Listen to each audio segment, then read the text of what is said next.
আসসালামু আলাইকুম। দেশ ও দেশের বাইরে যে যেখান থেকে আমার ভিডিওটা দেখছেন, আশা করি সকলেই সুস্থ আছেন, ভালো আছেন। আলহামদুলিল্লাহ, আল্লাহর রহমতে আর আপনাদের দোয়ায় আমিও ভালো আছি। তো আবারও চলে এলাম আরেকটা নতুন ব্লগ ভিডিও নিয়ে। আশা করি এই ব্লগ ভিডিওটা আপনাদের ভালো লাগবে, তো আপনারা পাশেই থাকবেন। এই তো সকালে উঠে খাওয়া দাওয়া করে তারপরে একটু রেস্ট নিয়েছিলাম। তো ভাবছিলাম যে কখন আসবে আজকে আমাদের নতুন বাসায় মোটর গাড়ার কথা, তো লোকজনকে খাওয়াতে হবে।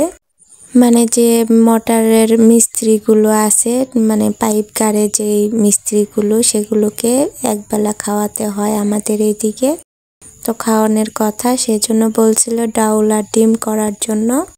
তো আমি বললাম ডাউল আর ডিম কি করব, কেমন একটা দেখা যায়, তার চেয়ে মাছ নিয়ে আসার জন্য। মাছ ছিল না, সেই জন্য তো মাছ আনতে বলেছিলাম। তারা নাকি বলেছে যে মাছও খাবে না, মাংসও খাবে না, কিছু টাকা দিয়ে দিলেই তারা বাইরে খেয়ে নেবে, আর ঝামেলা করতে হবে না। তো তারপরেও আমার ঘরে যেহেতু সবজি ছিল না, তো বলেছিলাম সবজি আনার জন্য। তাই তো এই তো মাছ, একটা মুরগি, পাঙ্গাস, এগুলো এনেছিল। এগুলো কাটতে কাটতেই অনেকটা সময় পার হয়ে গেছে।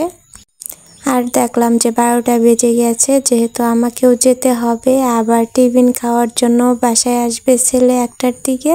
তো এত অল্প সময়ে কিভাবে কি করব ভেবে পাচ্ছিলাম না। তো এই তো সেজন্য বাটাবাটি ঝামেলা ছাড়াই পেঁয়াজ কেটে এভাবে ভেজে দিয়ে দিলাম, তাতেই কাজটা হয়ে গেছে।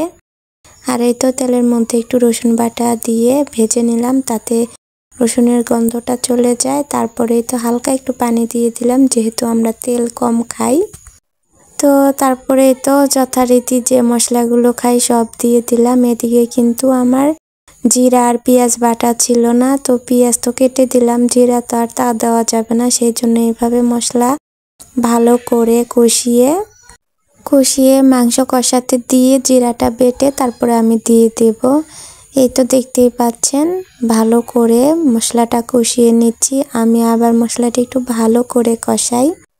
তো এই তো আসলে বুঝতে পারি না কেন, জানি না, মানে বাস্তবে যে কালারটা আসে ভিডিওতে সেই কালারটা আসে না, একদম টকটকা কালার দেখা যায় না, কিন্তু বাস্তবে কিন্তু অনেক সুন্দর একটা কালার এসেছে। তো যাই হোক, এই তো মানুষই আমরা 3 জন, 3 পিস করে দিয়েছি।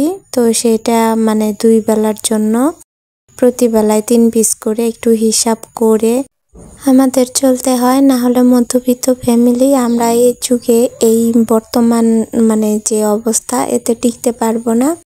তো এই তো ভালো করে কষিয়ে নিয়েছি। আসলে কষানোটা তরকারির মেন একটা পার্ট, কারণ এখন জানি না কে কিভাবে রান্না করে, আমি ভাবি যে ভালো করে কষালে টেস্টটা একটু ভালো আসে। তো এই তো অনেক ভালো করে কষিয়ে নিয়েছি, একদম ভাজা ভাজা করে নিয়েছি। এই তো দেখেন তেল কম দিয়েছিলাম, তারপরে অনেকটা তেল উঠে গেছে। আর তারপরে পানি দিয়ে তারপরে এই তো রান্না করেছি। আর সকালে একটু পেঁপে কাটা ছিল, সেটা দিয়ে দিয়েছি যাতে নষ্ট না হয়। আর এত তাড়াহুড়া করে রান্না করেছি, সেজন্য ফুল দেখাতে পারিনি। আর মাছ মাংস এগুলো ফ্রিজে তুলেছি রান্না বসিয়ে দিয়ে। তারপরে এই তো বাচ্চাকে খাইয়ে তারপর আমার হাজবেন্ড এসেছিল খেয়ে তাড়াতাড়ি করে একদম চলে গেছি বাসার ওই জায়গায়, কারণ আজকে রুমের পার্টিশনের মেজারমেন্ট দেওয়া হবে। তো আমাকে ছাড়া আসলে কিভাবে কি করবে। তো আমার হাজবেন্ড বলছিল যেহেতু আমি সবসময় বাসায় থাকবো, সেজন্য আমাকে নিয়ে তারপরে মেজারমেন্ট দিবে। তো এই তো কিভাবে কি রুম হবে, কয় ফুট কয় হাত, এগুলো আর কি মাপ দিচ্ছিল। তো যেভাবে আমরা পরিকল্পনা করেছিলাম ঠিক সেভাবে হচ্ছে না, তার চেয়ে অনেক রুম ছোট হচ্ছে। কি করার, জায়গাটা একটু লম্বা, স্কয়ার সিস্টেম না। স্কয়ার সিস্টেম যদি হতো তাহলে মানে খুব সুন্দর হতো, কিন্তু লম্বা জায়গাটা আসলে সব মিলিয়ে তো হয় না, একদিক হলে আরেক দিক হয় না। এটা মানে শুরু থেকেই সব ভালো আসলে চতুর্দিকে হয় না। তো যাই হোক, যাই হয়েছে, যাই পেয়েছি আলহামদুলিল্লাহ। রাস্তার সাথে একটা জায়গা পেয়েছি, এটাই অনেক। রাস্তা ছাড়া জায়গা কিংবা ভিতরে গলি দিয়ে ঢোকার জায়গা, সেটা অন্য একটা প্যারা। তো তো এই তো মাঝখানে এটা দরজা হবে আর দুই পাশে দুইটা রুম হবে, একটু মাঝখানে করিডোরের মতো হবে। যেহেতু লম্বা জায়গা আমরা কোনোভাবে মিলাতে পারলাম না, তো এইখানে মানে অনেক কষ্ট করে জায়গাটা মিলাতে হলো, অনেক ভেবে চিনতে অনেক সময় নিয়ে মিলিয়েছি, না হলে মিলছিলই না। তারপরে কি হলো, শেষমেশ রান্নাঘরের মানে রুমের সাথে যে রান্নাঘরটা হবে সেটার জায়গা একদমই হচ্ছিল না, মিলাতেই পারছিলাম না। তারপরে সামনে যে বারান্দাটা ছিল বারান্দাটাকে হাফ করে ফেললাম, হাফের মধ্যে রান্নাঘর দিলাম। আর কি করার, কোনোভাবেই মিলছিল না। এই তো আবার কাজ শুরু করে দিয়েছে এখন, মানে আর কি এই তো দুটা ইট করে বাড়িয়ে দিয়েছে। এগুলোই হলো রুমের মেজারমেন্ট।